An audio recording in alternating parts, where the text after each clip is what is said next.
प्रभु यीशु के जन्म का 2025वां जयंती जुबली 2025 आशा के तीर्थयात्री। प्रभु यीशु के जन्म की साधारण जयंती 2025 की तैयारी। यह 3 साल की तैयारी है। 2023 और 2024 सीखने, ईश्वर को जानने और प्रार्थना का वर्ष। 2025 चलने का वर्ष या समारोह का वर्ष। लोगों, पहला, क्रूस पकड़े कतार में मानव जाति। दूसरा, क्रूस। तीसरा, लंगार। चौथा, समुद्र की लहर।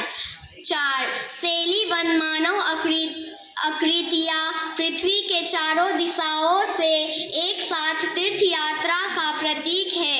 एक दूसरे को गले लगाना भाईचारा और एकजुटता का प्रतीक है, जो हर जाति, वर्ग, धर्म के लोगों, चारों दिशाओं के मानव जाति को एक साथ लेने का संकेत है।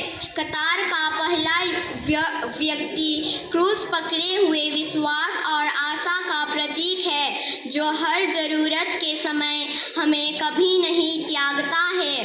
क्रूस मनुष्य की और झुकाव मानव बीच में यीशु की उपस्थिति का प्रतीक, जो मानव के बीच उपस्थिति की निश्चितता और आशा का आश्वासन को दर्शाता है।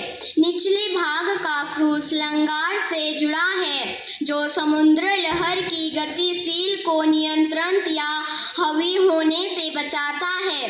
लंगार समुद्र में समुद्री तूफान, लो लाइट और समुद्री तूफान या हलचल के दौरान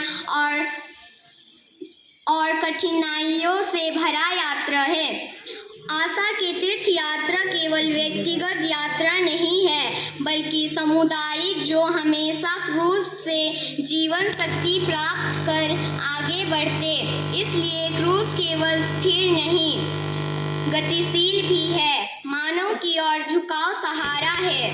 क्रिस जयंती जुबली वर्ष 2025 का लक्ष्य। पहला, अपने प्रभु ईश्वर, पड़ोसी और सृष्टि के साथ गहरा संबंध स्थापित करने का महत्वपूर्ण समय है। दूसरा, यीशु ख्रीस्त को निकट से जानने, विश्वास को गहराई से जानना, विश्वास को सजीव बनाने और सुसमाचार प्रचार को प्रभावशाली बनाना है।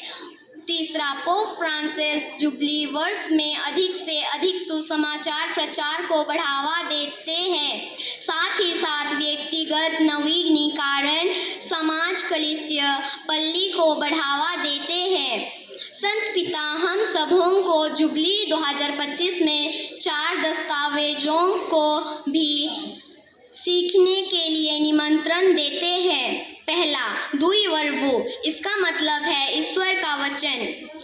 आज हमें आवश्यकता है ईश्वर का वचन को न केवल पढ़ना और सुनना, बल्कि ईश्वर का वचन को फैलाना और उस वचन के अनुसार अपने जीवन को भी जीना। दूसरा, सक्रोसंतुम कॉन्सिलियम, इसका मतलब है पूजन पद्धति।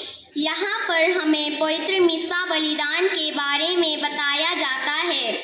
हम जब भी मिसा बलिदान में भाग लेते हैं, हमें भक्ति पूर्वक भाग लेने की आवश्यकता है। तीसरा, लुमेन जेन्सियम, इसका मतलब है कलीसिया राष्ट्रों की ज्योति। यहाँ पर हमें अपने अपने ज्योति की याद दिलाई जाती है, जिसको हमने अपने बपतिस्मा संस्कार में ग्रहण किया है। ज्योति को आज हमें जलाए रखने की आवश्यकता है। चौथा, गौदियम स्पेस, आधुनिक युग में कलीसिया। इस दस्तावेज में हमें यही कहा गया है कि हमें दूसरों से सभी भी जुड़ने की आवश्यकता है। धन्यवाद।